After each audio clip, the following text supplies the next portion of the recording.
మహానాడుకి సముద్రంలా పోటెత్తి వచ్చిన తెలుగు తమ్ముళ్లకు చెల్లమ్మలకు అందరికీ నా నమస్కారాలు.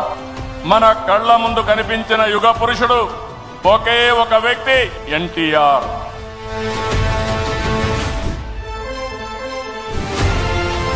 నా జీవితాశయం ఒకటే, ప్రతి ఎకరాకు నీళ్లిచ్చి ఆంధ్రప్రదేశ్ రైతాంగం రుణం తీర్చుకోవాలని ఏకైక కోరిక తప్ప వేరే ఆలోచన లేదని మీ అందరికీ విజ్ఞప్తి చేస్తున్నా.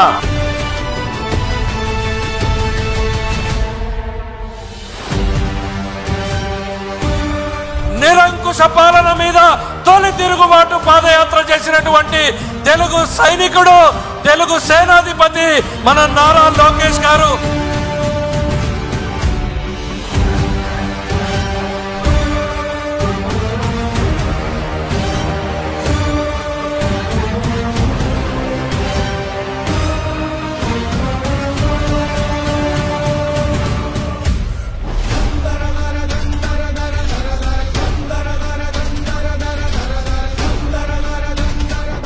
నారా చంద్రబాబు నాయుడు అని నేను తెలుగుదేశం పార్టీ జాతీయ కమిటీ అధ్యక్షునిగా రాగద్వేషాలకు తావు లేకుండా మనస ఆచ కర్మేణ సుసంపన్నమైన సమాజ స్థాపనకు శక్తి వంచన లేకుండా కృషి చేస్తానని తెలుగుదేశం పార్టీ జాతీయ అధ్యక్షునిగా ప్రమాణం చేస్తున్నాను.